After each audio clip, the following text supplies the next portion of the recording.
నమస్కారం ఘంటారావానికి స్వాగతం. ముందుగా ప్రధానాంశాలు. కృష్ణా ప్రాజెక్టుల వ్యవహారంలో భారాసతో సమరానికి సర్కార్ సిద్ధం.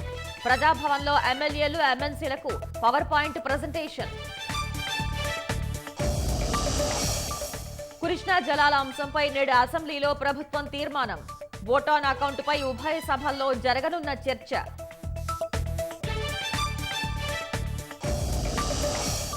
గ్రూప్ 1 పరీక్షపై అపీల్ ఉపసంహరించుకున్న టీఎస్పీఎస్సీ. వెనక్కి తీసుకుంటూ సుప్రీంకోర్టులో పిటిషన్. కొత్త నోటిఫికేషన్కు అవకాశం. రైతుల సంఘాల చలో ఢిల్లీ పిలుపుతో అప్రమత్తమైన కేంద్రం. చర్చలకు ఆహ్వానం. డిమాండ్లను పరిష్కరించే అవకాశం.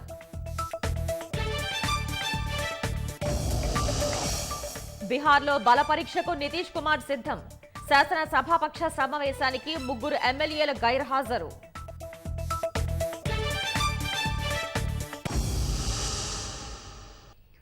కృష్ణా జలాలపై భారాసతో అమీతుమీ తేల్చుకోవడానికి కాంగ్రెస్ సర్కార్ సిద్ధమైంది. సమైక్య రాష్ట్ర పాలనలో కన్నా భారాస హయాంలోనే తీవ్ర అన్యాయం జరిగినట్లు పవర్ పాయింట్ ప్రెజెంటేషన్ ద్వారా ఎమ్మెల్యేలకు తెలియపరిచింది. కృష్ణా జలాల నిర్ణయాల్లో జరిగిన అన్యాయాలను ఇవాళ అసెంబ్లీ సాక్షిగా వివరించనుంది. నాగార్జున సాగర్ ప్రాజెక్టుకు సీఆర్పీఎఫ్ బలగాల నుంచి విముక్తి కల్పించడం సహా రాష్ట్ర వాటా తేల్చే వరకు ప్రాజెక్టులను కేంద్రానికి అప్పగించేది లేదంటూ 2 తీర్మానాలను సభలో ప్రవేశపెట్టాలని నిర్ణయించింది. కృష్ణా జలాల విషయంలో భారాస హయాంలోనే రాష్ట్రానికి తీరని నష్టం వాటిల్లినట్లు కాంగ్రెస్ ప్రభుత్వం చెబుతోంది. హక్కులను కాలరాసేలా కాంగ్రెస్ ప్రభుత్వమే ముందుకు వెళుతోందని గులాబీ నేతలు శాసనసభలో ఆరోపిస్తున్నారు. ఇవాళ పూర్తిస్థాయి చర్చ చేపట్టాలని నిర్ణయించిన కాంగ్రెస్ భారాస విమర్శలు తిప్పికొట్టేందుకు అస్త్రశస్త్రాలు సిద్ధం చేసుకుంది. అందులో భాగంగానే ఆదివారం సాయంత్రం ప్రజాభవన్లో కృష్ణా జలాల నిర్ణయాలపై ఎమ్మెల్యేలు ఎమ్మెల్సీలకు అవగాహన కార్యక్రమం ఏర్పాటు చేసింది. సీఎం రేవంత్ రెడ్డి, ఉప ముఖ్యమంత్రి భట్టి విక్రమార్క సహా తదితర మంత్రులు, నేతలకు కృష్ణా జలాల వాడకంపై పవర్ పాయింట్ ప్రెజెంటేషన్ ద్వారా సాగునీటి శాఖ మంత్రి ఉత్తమ్ కుమార్ రెడ్డి అధికారులు వివరించారు. కేసీఆర్ హయాంలో జరిగినంత అన్యాయం గత ఆంధ్రప్రదేశ్ హయాంలో కూడా జరగలేదు.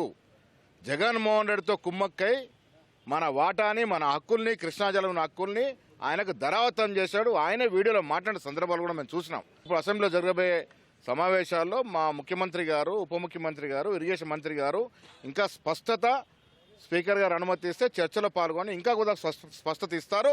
కేసీఆర్ గారు ఇక్కడైనా అబద్ధాలు ఆడడం మానుకొని ప్రజాస్వామ్యం మీద నమ్మకం ఉంటే అసెంబ్లీకి అటెండ్ అయ్యి ఆయన చేసిన తప్పిదాలని వివరించుకోవాల్సిందిగా కోరుతా ఉన్నాం. రాష్ట్ర ఏర్పాటు నుంచి కొత్తగా కాంగ్రెస్ ప్రభుత్వం అధికారం చేపట్టే వరకు కృష్ణా జలాలపై గత ప్రభుత్వం తీసుకున్న నిర్ణయాలను ఎమ్మెల్యేలు ఎమ్మెల్సీలకు సమగ్రంగా వివరించారు. నదీ పరివాహక ప్రాంతం, 2 రాష్ట్రాలకున్న హక్కులు, వాటాలపై అవగాహన కల్పించారు. 10 ఏళ్లలో 2 ప్రభుత్వాల మధ్య జరిగిన ఒప్పందాలు, వివిధ సందర్భాల్లో నాటి CM KCR, AP CM Jaganmohan Reddy మాట్లాడిన వీడియో క్లిప్లను ప్రదర్శించారు. కృష్ణానదిపై తెలుగు రాష్ట్రాలకు చెందిన ప్రాజెక్టులు, వాటి సామర్థ్యాలు, నీటి కేటాయింపులపై చర్చించినట్లు తెలుస్తోంది. ఏపీ ప్రభుత్వం వాడుకుంటున్న వాటా, ఒకవేళ అధికంగా నీటిని విడుదల చేసుకుంటే అప్పటి ప్రభుత్వం తీసుకున్న చర్యలేమిటనే అంశంలోనూ మాట్లాడినట్లు సమాచారం. ఇరు రాష్ట్రాలకు కలిపి 811 టీఎంసీలుగా ఉన్న నీటిలో తెలంగాణకు 299 టీఎంసీలు మాత్రమే కేటాయించడం వల్ల జరిగిన అన్యాయం, దీనికి గత ప్రభుత్వం ఎందుకు అంగీకరించిందనే అంశాలపై సైతం ఎమ్మెల్యేలకు అవగాహన కల్పించారు. పూర్తి స్థాయిలో వివరాలు తెలుసుకున్న ఎమ్మెల్యేలు అసెంబ్లీలో భారాస విమర్శలను సమర్థంగా తిప్పికొడతామని వెల్లడిస్తున్నారు. తెలంగాణ ముఖ్యమంత్రి ఒక్క అడుగు ముందుకేసి మనకున్నటువంటి 8 జిల్లాలను కాపాడడం కోసం ఆయన సొంత రాష్ట్రం నుంచి, సొంత బార్డర్ నుంచి ఆంధ్రాకు నీళ్ళు ఇచ్చిండని చెప్పి ఆంధ్ర ముఖ్యమంత్రి జగన్మోహన్ రెడ్డి గారు అసెంబ్లీకి సాక్షిగా చెప్తే, ఇవాళ మీరు ఆంధ్రాకు నీళ్లు దోచిపెట్టి మళ్ళీ మేము వచ్చినాక కృష్ణా జలాల మీద ఇవాళ పూర్తి అధికారాలు కేంద్రానికి ఇచ్చినటువంటి అబద్ధపు ప్రచారాలు చేస్తున్నటువంటి కేసీఆర్ అండ్ టీము కూడా బుద్ధి చెప్పడానికి కాంగ్రెస్ పార్టీ ప్రభుత్వం సిద్ధంగా ఉంది. పవర్ పాయింట్ ప్రెజెంటేషన్ తో పాటు కృష్ణా జలాలపై అవగాహన కలిగిన ఎమ్మెల్యేలతో రాష్ట్రానికి జరిగిన అన్యాయాన్ని వివరించినట్లు తెలిసింది.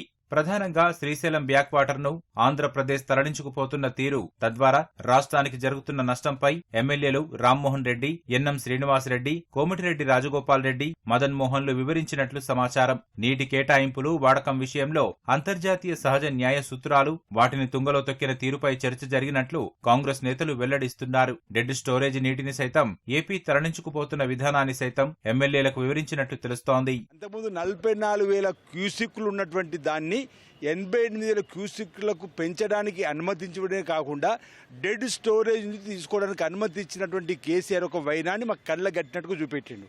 సరే, ఎవరికైనా తాగునీటికి భారతదేశం అంతా కూడా ఒక యూనిట్కి తీసుకున్నా, పక్క రాష్ట్రాలు యూనిట్ తీసుకున్నా, తాగునీటికి అవసరం అనుకుంటూ కూడా నీటి విడుదల చేయడానికి అవకాశం ఉంది. కానీ డెడ్ స్టోరేజ్ నుండి వాళ్ళకు ప్రతిరోజు 2 నుంచి 3 టీఎంసీల నీటిని తీసుకోవడానికి అవకాశం ఇచ్చినటువంటి కేసీఆర్ యొక్క నిజ స్వరూపాన్ని, గత ప్రభుత్వం యొక్క నిజ స్వరూపాన్ని కళ్ళకు గట్టినట్టుగా దృశ్యమాలిక ద్వారా మాకు చూపెట్టడం జరిగింది. దాదాపు 2 గంటల పాటు జరిగిన సమావేశంలో కృష్ణా జలాల విషయంలో నిర్ణయాలపై ఇవాళ శాసనసభ ద్వారా ప్రజలకు వివరించాలని నిశ్చయించుకున్నారు. నాగార్జున సాగర్ ప్రాజెక్టుకు సీఆర్పీఎఫ్ బలగాల నుంచి విముక్తి కల్పించడం సహా రాష్ట్ర వాటా తేల్చే వరకు ప్రాజెక్టులను కేంద్రానికి అప్పగించేది లేదంటూ 2 తీర్మానాలను సభలో ప్రవేశపెట్టాలని నిర్ణయించింది. సాగునీటి శాఖపై శ్వేతపత్రం విడుదల చేసే అవకాశముంది. ఓట్ ఆన్ అకౌంట్ బడ్జెట్ పై ఉభయ సభల్లో ఇవాళ చర్చ జరగనుంది.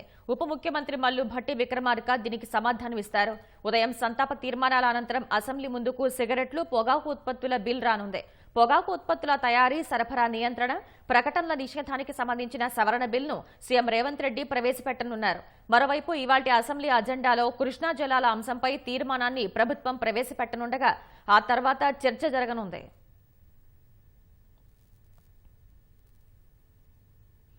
రాష్ట్రంలో గ్రూప్ 1 ప్రిలిమినరీ పరీక్ష రద్దు చేయాలంటూ హైకోర్టు ఇచ్చిన తీర్పును సవాల్ చేస్తూ టీఎస్పీఎస్సీ సుప్రీంకోర్టులో దాఖలు చేసిన పిటిషన్ను ఉపసంహరించుకుంటున్నట్లు తెలిపింది.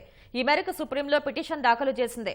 గతేడాది గ్రూప్ 1 ఖాళీలను భర్తీ చేసేందుకు టీఎస్పీఎస్సీ పరీక్షలు నిర్వహించింది. పరీక్షా పత్రాలు లీక్ అయినట్లు తేలటంతో పాటు నియమ నిబంధనలు పాటించలేనందున పరీక్షను రద్దు చేయాలంటూ అభ్యర్థులు కోర్టును ఆశ్రయించారు. దీంతో గ్రూప్ 1 పరీక్ష రద్దు చేసి మరోమారు నిర్వహించాలని హైకోర్టు తీర్పునిచ్చింది. ఈ తీర్పును సవాల్ చేస్తూ టీఎస్పీఎస్సీ సుప్రీంను ఆశ్రయించింది. అయితే తాజాగా తమ అప్పీల్ని వెనక్కి తీసుకుంటామని కోరుతూ కమిషన్ కోర్టులో పిటిషన్ దాఖలు చేసింది. సుప్రీంకోర్టు ఈ పిటిషన్కి ఆమోదం తెలిపితే త్వరలోనే పాత పోస్టులతో పాటు మరిన్ని ఖాళీలకు నోటిఫికేషన్ ఇచ్చే అవకాశం ఉంది. సీఎం రేవంత్ రెడ్డి ప్రాతినిధ్యం వహిస్తున్న కొడంగల్ నియోజకవర్గ కేంద్రంలో వైద్య కళాశాల, నర్సింగ్, ఫిజియోథెరపీ, పారామెడికల్ కాలేజీలు ఏర్పాటు చేస్తూ ప్రభుత్వం ఉత్తర్వులు జారీ చేసింది.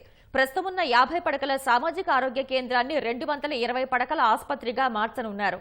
కొడంగల్లో రాబోయే కళాశాలతో కలిపి రాష్ట్రంలో వైద్య కళాశాలల సంఖ్య 35కు చేరనుంది. వైద్య, నర్సింగ్, ఫిజియోథెరపీ కళాశాలలతో పాటు 220 పడకల బోధనాసుపత్రి నిర్మాణం కోసం 224 కోట్లు మంజూరు చేస్తూ వైద్య ఆరోగ్య శాఖ కార్యదర్శి క్రిస్టినా ఉత్తర్వులు జారీ చేశారు. కొత్త కాలేజీల ఏర్పాటుకు అవసరమైన చర్యలు తీసుకోవాలని డీఎంఈ, ఇతర విభాగాధిపతుల్ని వైద్య ఆరోగ్య శాఖ ఆదేశించింది. రైతులు డిమాండ్ చేస్తున్నారు. ఉమ్మడి పాలమూరు జిల్లాలో వేరుశెనగ రైతులు భగ్గుమన్నారు. వ్యవసాయ మార్కెట్లలో వ్యాపారులు సరైన ధర నిర్ణయించడం లేదంటూ ఆందోళన బాటపట్టారు. నాగర్ కర్నూలు జిల్లా అచ్చంపేటలో గిట్టుబాటు ధర కోసం రైతులు చేపట్టిన ఆందోళన తీవ్ర ఉద్రిక్తతకు దారితీసింది. మార్కెట్కు వచ్చిన వేరుశెనగకు ధర నిర్ణయించిన అనంతరం క్వింటాకు కనీసం 7,000 ధర నిర్ణయించాలని డిమాండ్ చేస్తూ రైతులు చైర్మన్ ఛాంబర్కు వెళ్లారు. గతంలో ధరలు పెంచుతామని హామీ ఇచ్చినప్పటికీ మద్దతు ధర రావట్లేదని ఆగ్రహం వ్యక్తం చేశారు. వ్యాపారులతో మాట్లాడతానని చైర్పర్సన్ అరుణ రైతులకు నచ్చజెప్పే క్రమంలో కోపోద్రిక్తులైన కర్షకులు కార్యాలయంలో ఫర్నిచర్ ధ్వంసం చేశారు. చైర్పర్సన్ ను బలవంతంగా వేరుశెనగ కుప్పల వద్దకు లాక్కెళ్లారు.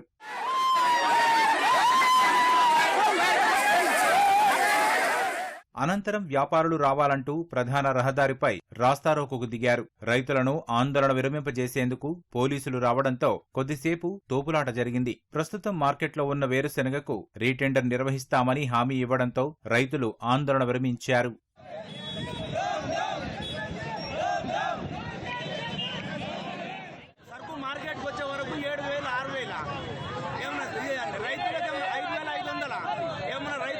సంబంధించిన రేట్ ఉందా? రైతులకి ఒక పలుకు కింటాలకు 15,000 అయితే ఒక కూలీకి 5,000 రూపాయలు కూలి, ఒక మందు బస్తా తోలిపోతే 2000 ఈ తీరుగా ధరలు వీలు పెంచుతారు. మా రేట్లకు మేము పండించడానికి రేటు ఉండదా? మేము పండించడానికి మేము రేటు చెప్పొద్దా? మాకు రైతులకు పూర్తి అన్యాయం జరుగుతున్నది. పెట్టుబడి ₹1 తగ్గడం లేదు, కానీ ధరల్లో మాకు చాలా అవకతవకలు అవుతున్నాయి. ఒకసారి 80,000 రేటు ఉన్నదంటే ఇంకొకసారి దాన్ని తగ్గియకూడదు. మేము పెంచకున్నా సరే కానీ తగ్గియకూడదు. దాన్ని తగ్గించి మాకు చాలా పూర్తి నష్టం అవుతుంది. 12 రోజులు ఎండ పెట్టి తీసుకొచ్చినాం, అయినా మాకు అసలు రేటు రాలేదు. 6,500, 5,500, 4,500 పోయింది. మొత్తం రేట్ తక్కువ వేస్తుంది. 14,000, 15,000 పలుపు కొన్నాం. మాకు ఎలాంటి మద్దతు ధర పెడతలేరు. మద్దతు ధర పెట్టాలి సార్, మద్దతు ధర పెట్టాలి, మద్దతు ధర మంచిగా ఇవ్వాలి. అచ్చంపేట మార్కెట్కు ఆదివారం 32,875 బస్తాల వేరుశెనగ వచ్చింది. వేరుశెనగకు కనీస మద్దతు ధర 6,377 రూపాయలు ఉండగా ఇద్దరు రైతులకు 5,000 లోపు ధర పలికింది. అయితే వనపర్తి, కల్వకుర్తి ఇతర మార్కెట్ల కన్నా అచ్చంపేటలోనే అధిక ధరలు ఉన్నాయని మార్కెట్ కార్యదర్శి వెల్లడించారు. రైతులు 7,000 కన్నా ఎక్కువ ధర డిమాండ్ చేస్తున్నారని, దీనిపై వ్యాపారులతో చర్చించి నిర్ణయం తీసుకుంటామని తెలిపారు. ధరలు కొంతమందికి మంచిగానే వచ్చినాయి, కానీ మిగతా ధరలు తక్కువ రాని రైతులు మాత్రము ఆందోళనకి దిగిండ్రు. వీళ్ళతో పాటు మళ్ళీ ఎక్కువ ధర వచ్చిన వాళ్ళు కూడా వీళ్ళు రైతులను తోలుకొని పోవడం వలన ఎక్కువ రైతులు కూడా ఈరోజు ఈ కార్యక్రమంలో పాల్గొని ఈరోజు కాంటాలు కాకుండా అంతరాయం జరిగినది. కల్వకుర్తిలోనూ వేరుశెనగ రైతులు గిట్టుబాటు ధర కోరుతూ రోడ్డెక్కారు. ఆదివారం 12,284 బస్తాల వేరుశెనగ వచ్చింది. కనిష్ట ధర 4,806 రూపాయలు, సగటు ధర 6,100, గరిష్ట ధర 7,000 పలికింది. ఎక్కువ మంది రైతులకు 6 నుంచి 7,000 లోపే ధర పలకడంతో ఆగ్రహానికి గురయ్యారు. మార్కెట్ నుంచి కోదాడ రాయచూరు హైవేలోని హైదరాబాద్ కూడలి వద్ద 3.5 గంటల పాటు రాస్తారోకో నిర్వహించారు. దీంతో కూడలికి 3 వైపులా సుమారు 3 కిలోమీటర్ల మేర వాహనాలు నిలిచిపోయాయి. పోలీసులు రైతుల్ని తిరిగి మార్కెట్కు తీసుకెళ్లి రాకపోకలను పునరుద్ధరించారు. వ్యాపారులు కుమ్మక్కై తక్కువ ధరలు నిర్ణయిస్తున్నారని, మార్కెట్లో డిమాండ్ ఉన్నా సరైన ధరలు ఇవ్వట్లేదని అన్నదాతలు ఆరోపిస్తున్నారు. 7,500, 8,000 వరకు ఉన్న ధరను తగ్గింపు చేసుకుంటా 6,000 వరకు తీసుకొచ్చారు. అంటే ఇవాళ ఒక రైతుకు ఎంత నష్టం అనేది చాలా బాధాకరమైన విషయం. అదే కూలి మనిషిని, ఒక లేడీస్ ఆడి మంచిని తోలుకపోయి మనం పని చేయించుకుంటే 500 రూపాయలు, మగ మంచిని తోలుకపోతే 750. ఈ విధంగా మిషన్కి తర్వాత పెట్టిన పెట్టుబడి తీసే రైతుకు మిగిలేదు ఏమీ లేదు. ఇందుకోసానికి మాకు వచ్చింది ఏం లేదు. మాకు సరైన గిట్టుబడి ధర ప్రతి ఒక్కరికి రావాలి. 15,000, 16,000 రూపాయలు క్వింటాల్ పలుకు ఇచ్చిర్రు. 3,000, 4,000, 4,500 ఎలా బుడ్డలు వేసుకుంటున్నారు. ఇది చాలా అన్యాయం. రేపు నాడు 7,000 చిల్లర పెట్టేటోళ్ళకే చేట్లకు మార్కెట్ లో రావాలి, లేకపోతే మార్కెట్ బంద్ చేయాలి. ఉమ్మడి మహబూబ్ నగర్ జిల్లాలో యాసంగిలో వేరుశెనగ సాధారణ సాగు విస్తీర్ణం సుమారు 2,30,000 ఎకరాలు కాగా ఈసారి 2,00,000 ఎకరాల్లోపు సాగైంది. పాలమూరు వేరుశెనగకు బహిరంగ విపణిలో మంచి డిమాండ్ ఉంది. పంట విస్తీర్ణం తగ్గినా దిగుబడులు బాగానే వచ్చాయి. పంట నాణ్యత సైతం బాగుంది. అయినా వ్యాపారులు సరైన ధర ఇవ్వటం లేదన్నది రైతుల ఆవేదన. దీనిపై ప్రభుత్వం చర్యలు తీసుకోవాలన్నది కర్షకుల డిమాండ్. ప్రజాప్రభుత్వంలో చేనేత రంగానికి పూర్వ వైభవం తీసుకువస్తామని వ్యవసాయ చేనేత శాఖ మంత్రి తుమ్మల నాగేశ్వరరావు అన్నారు. హైదరాబాద్ నారాయణగూడ పద్మశాలి భవన్లో నిర్వహించిన తెలంగాణ ప్రాంత పద్మశాలి సంఘం అధ్యక్ష ప్రమాణ స్వీకారోత్సవానికి మంత్రి హాజరయ్యారు. చేనేత కార్మికుల స్థితిగతుల్ని మెరుగుపరిచేందుకు తనకిచ్చిన అవకాశాన్ని సద్వినియోగం చేసుకుంటారన్నారు. గత ప్రభుత్వం నిర్లక్ష్యం కారణంగా అసంపూర్తిగా ఉన్న పార్కులను త్వరితగతిన ప్రారంభిస్తామని మంత్రి వెల్లడించారు. మన ప్రభుత్వం చేతనైనంత చేస్తూనే కేంద్ర ప్రభుత్వంలో ఉన్నటువంటి పథకాలని తప్పకుండా మన రాష్ట్ర చేనేత కార్మికులకి తీసుకొచ్చి వాళ్ళ జీవన విధానాన్ని, జీవిత స్థితిగతుల్ని మెరుగుపరిస్తే అంతకంటే మన జన్మకి సార్థకత లేదు అని చెప్పి ఈ సందర్భంగా మనం అదేవిధంగా అది వరంగల్ పార్క్ కావచ్చు, పోచంపల్లి పార్క్ కావచ్చు, గద్వాల పార్క్ కావచ్చు, ఇవన్నీ కూడా అసంపూర్తిగా ఉన్నాయని చెప్పి మనోడు చెప్పారు. వీటన్నిటిని అతి త్వరలోనే ప్రారంభించే విధానానికి తీసుకొచ్చి అందరికీ మనకు కావాల్సినటువంటి ఇన్ఫ్రాస్ట్రక్చర్ తయారు చేస్తూనే మన చేనేత కార్మికుల యొక్క జీవన స్థితిగతులు మార్చడానికి ఏ మార్గం ఉంటే ఆ మార్గం తప్పకుండా మనం బాధ్యత తీసుకొని చేస్తానని చెప్పి విజ్ఞప్తి చేస్తూ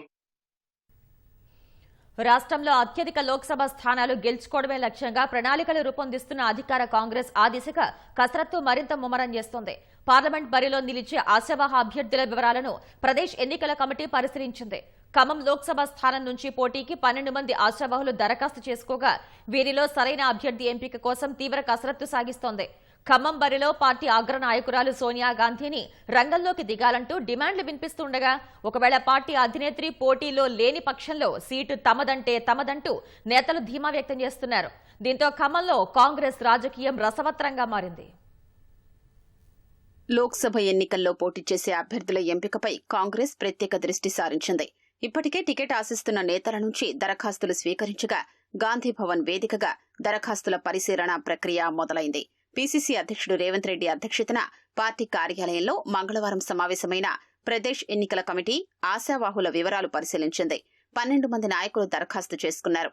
కాంగ్రెస్ అగ్రనాయకురాలు సోనియా గాంధీ, ప్రియాంక గాంధీ ఇక్కడి నుంచి పోటీ చేయాలని ఇప్పటికే జిల్లా పార్టీ తీర్మానించి రాష్ట్ర పార్టీకి ప్రతిపాదనలు పంపింది. ఖమ్మం బరిలో ఎవరు నిలుస్తారు, అధిష్టానం ఎవరి అభ్యర్థిత్వం ఖరారు చేస్తుందన్నదే ఇప్పుడు సర్వత్రా ఉత్కంఠ రేపుతున్న అంశం. టికెట్ ఆశిస్తున్న వారిలో 3 పేర్లతో పీఈసీ త్వరలోనే అధిష్టానానికి ప్రతిపాదించనుంది. పార్టీ సీనియర్ నేతలు రేణుకా చౌదరి, వి హనుమంతరావు సీటు ఆశిస్తూ దరఖాస్తు చేసుకున్నారు. జిల్లా నుంచి ప్రాతినిధ్యం వహిస్తున్న 3 మంత్రులు భట్టి విక్రమార్క, పొంగులేటి, తుమ్మల కుటుంబ సభ్యులు సైతం టికెట్ రేసులో ప్రధానంగా ఉన్నారు. ఏళ్లుగా పార్టీకి విధేయులుగా ఉన్న తమకు అవకాశం కల్పించాలంటూ రాయల నాగేశ్వరరావు, వంకాయలపాటి రాజేంద్ర ప్రసాద్, పోట్ల నాగేశ్వరరావు, నాగ సీతారాములు, మద్ది శ్రీనివాసరెడ్డి తదితరులు దరఖాస్తు చేసుకున్నారు. ఎవరికి వారే టికెట్ కోసం తమ వంతు ప్రయత్నాలు చేస్తున్నారు. ఖమ్మం పార్లమెంటు నియోజకవర్గం పరిధిలోని 7 అసెంబ్లీ నియోజకవర్గాల్లోనూ కాంగ్రెస్ విజయం సాధించింది. టికెట్ దక్కించుకుంటే చాలు సగం విజయం సాధించినట్టేనని నేతలు భావిస్తున్నారు. పార్టీ అగ్రనాయకురాలు సోనియా గాంధీ ఖమ్మం బరిలో నిలిస్తే ఆమె ఘన విజయం సాధించేలా పనిచేస్తామని ఆశావాహులంతా ప్రకటించారు. ఒకవేళ ఆమె పోటీలో లేని పక్షంలో తమకంటే తమకు సీటు కేటాయించాలని పార్టీ అగ్రనాయకత్వంపై ఒత్తిడి తీవ్రం చేస్తున్నారు. ఈ పరిస్థితుల్లో టికెట్ ఆశిస్తూ డజను మంది దరఖాస్తు చేసుకున్నప్పటికీ ప్రధాన పోటీ మాత్రం 5 నేతల మధ్య ఉన్నట్లు కాంగ్రెస్లో జోరుగా ప్రచారం సాగుతోంది. ప్రధానంగా టికెట్ రేసులో మాజీ కేంద్ర మంత్రి రేణుకా చౌదరి, పొంగులేటి ప్రసాద్ రెడ్డి, తుమ్మల యుగంధర్, మల్లు నందిని, వంకాయలపాటి రాజేంద్ర ప్రసాద్ పోటీ పడుతున్నారు. 3 మంత్రుల కుటుంబీకులు అభ్యర్థిత్వం ఆశించడం వల్ల ఎంపికలో పీఠముడి తప్పేలా లేదు. లోక్సభ ఎన్నికల బరిలో నిలిచి రాజకీయ అరంగేట్రం చెయ్యాలని పొంగులేటి ప్రసాద్ రెడ్డి, తుమ్మల యుగంధర్, మల్లు నందిని ఉవ్విళ్లూరుతున్నారు. భారీ కాన్వాయ్తో ఎంపీ టికెట్ కోసం దరఖాస్తు చేసుకునేందుకు మల్లు నందిని గాంధీ భవన్ కు వెళ్లారు. ఇటీవల అసెంబ్లీ ఎన్నికల్లో పాలేరులో పొంగులేటికి అన్ని తానై బాధ్యతలు నిర్వర్తించిన ప్రసాద్ రెడ్డి ఎంపీ బరిలో నిలిచేందుకు తీవ్ర ప్రయత్నాలు చేస్తున్నారు. ఖమ్మంలో తుమ్మల ప్రచారం, ఎన్నికల ఎత్తుగడ, గెలుపులో కీలక పాత్ర పోషించిన తుమ్మల యుగంధర్ ఈసారి ఎలాగైనా ఎన్నికల క్షేత్రంలో తన అదృష్టాన్ని పరీక్షించుకోవాలనుకుంటున్నారు. నియోజకవర్గంలో సమస్యల పరిష్కారంలో చురుగ్గా పాల్గొంటున్న యుగంధర్ తనకు అవకాశం ఇవ్వాలని ఇటీవలే ముఖ్యమంత్రి రేవంత్ రెడ్డిని కలిసి విజ్ఞప్తి చేశారు. ఖమ్మం బరిలో ఎవరికి అవకాశం దక్కుతుందన్నది ఇప్పుడు సర్వత్రా ఆసక్తి రేపుతోంది. ఆదాయానికి మించిన ఆస్తుల కేసులో అరెస్ట్ అయిన హెచ్ఎండిఏ మాజీ డైరెక్టర్ శివబాలకృష్ణ ఉదంతంలో అనిసా కీలక నిర్ణయం తీసుకుంది. నేరాంగీకార వాంగ్మూలంలో శివబాలకృష్ణ వెల్లడించిన సీనియర్ ఐఏఎస్ ను విచారించేందుకు సిద్దమైంది. ఈ క్రమంలో 160 సిఆర్పీసీ నోటీసు ఇచ్చే యోచనలో ఉంది. పలు వివాదాస్పద భూములకు అనుమతులు ఇప్పించినందుకు ఐఏఎస్ కు భారీగా లబ్ధి చేకూరిందని శివబాలకృష్ణ వెల్లడించాడు. వాటిలో తనకు వాటాలు ముట్టినట్లు అంగీకరించాడు. తాను స్వయంగా కొంత డబ్బును ఐఏఎస్ ఇంటికెళ్లిచ్చినట్లు చెప్పడం ప్రాధాన్యం సంతరించుకుంది. అనిసా ఆ విషయాలన్నింటినీ శివబాలకృష్ణ నేరాంగీకార వాంగ్మూలంలో పొందుపరిచి న్యాయస్థానానికి ఇప్పటికే సమర్పించింది. డీల్స్ జరిగిన సమయంలో శివబాలకృష్ణకు ఐఏఎస్ కు మధ్య ఫోన్ కాల్స్, వాట్సాప్ సంభాషణలతో పాటు సెల్వో డేటాను సేకరించి కేసులో బలమైన ఆధారాలుగా చేర్చాల్సి ఉంది. ఈ నేపథ్యంలో తొలుత అతన్ని సాక్షిగా పిలిచి విచారించాలని అనిసా యోచిస్తోంది. హిందూ జీవన విధానంలో గుడి ప్రాధాన్యమైనదని భాజపా సీనియర్ నేత మురళీధర్రావు అన్నారు. ప్రజలను అహింస, ధర్మ, న్యాయ మార్గాల్లో నడిపించేది గుడి అని పేర్కొన్నారు. హైదరాబాద్ కింగ్ కోటిలోని మహిళా కళాశాలలో పరంపర ఫౌండేషన్, ఒడిసి రుద్రాక్ష ఫౌండేషన్, కూచిపూడి లాస్యకల్ప ఆర్ట్ ఫౌండేషన్ సంయుక్త ఆధ్వర్యంలో ఏర్పాటు చేసిన గుడి సంబురాలలో ఆయన ముఖ్య అతిథిగా హాజరయ్యారు. ఈ కార్యక్రమంలో మురళీధర్రావు, ప్రముఖ కూచిపూడి నృత్య గురువు దీపిక రెడ్డితో పాటు పలువురు ప్రముఖ సంగీతాభిమానులు పాల్గొన్నారు. ఈ సందర్భంగా గుడి విశిష్టతను వివరిస్తూ కళాకారులు ప్రదర్శించిన పలు నృత్యాలు వీక్షకుల్ని ఆలోచింపచేశాయి.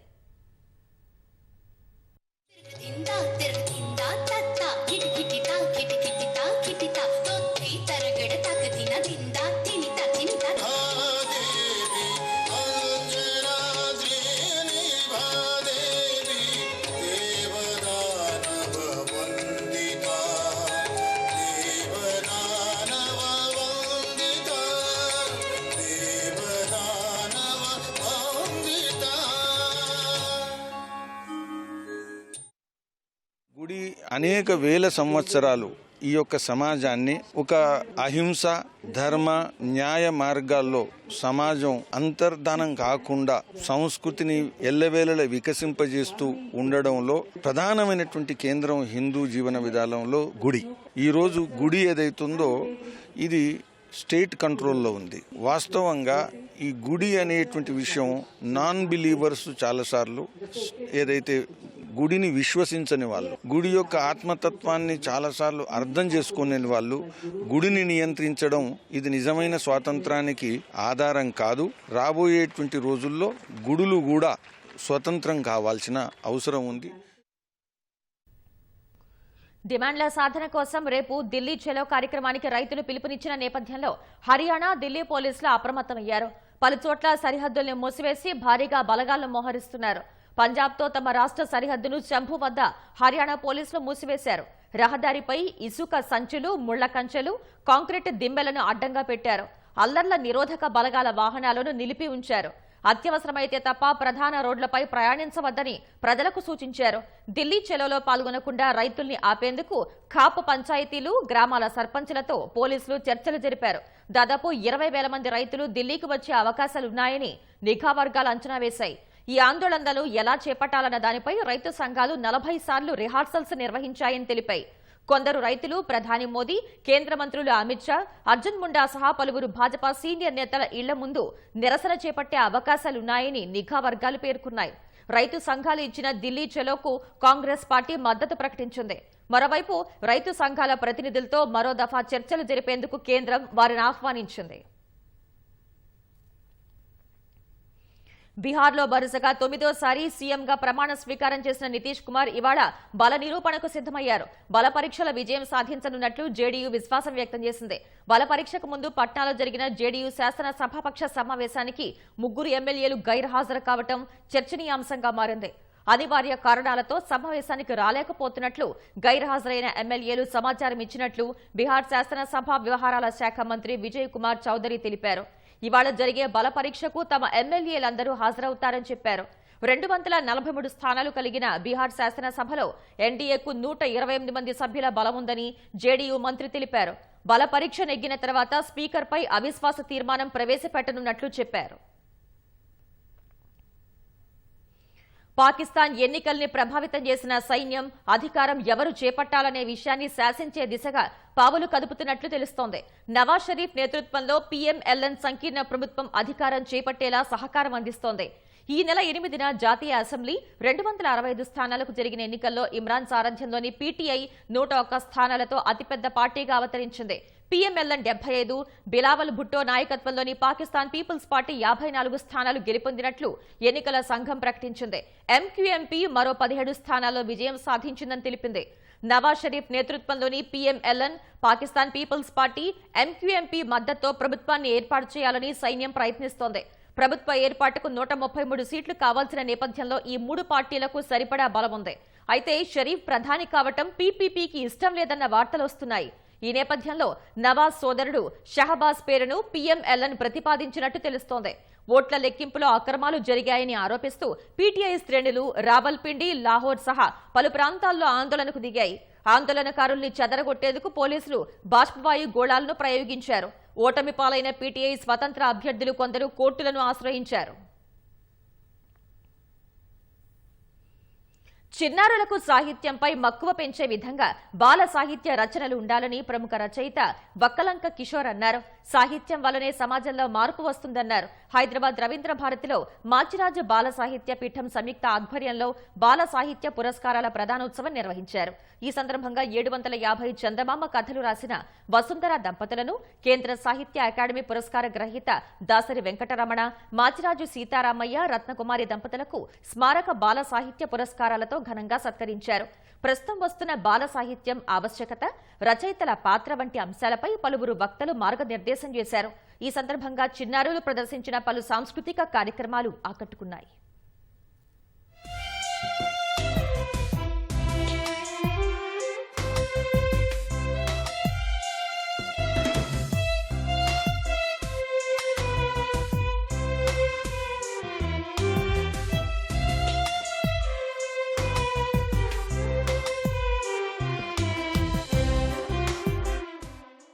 బాలబాలికలే రేపటి భార్యాభర్తలోని ఇలాంటి చమత్కారంతో కూడినటువంటి మాటలు పిల్లల హృదయాన్ని ఆకర్షిస్తూ ఉంటాయి. పాత రోజుల్లో చెప్పేవారు, బాలు అంటే ఎవరు అంటే గ్రహణ ధారణ పటు బాలః నతు స్తనందయ. పాలు తాగే పిల్లలు కాదు, గ్రహించి దాన్ని ధారణ చేసి ఇతరులకు వ్యక్తం చేయగలిగినటువంటి బాలురు అని ఆ బాలురు హృదయాలను ఆకట్టుకునేటటువంటి కథలు రాయటానికి బాల సాహిత్య పరిషత్తు విశేషంగా కృషి చేస్తూ ఉంది.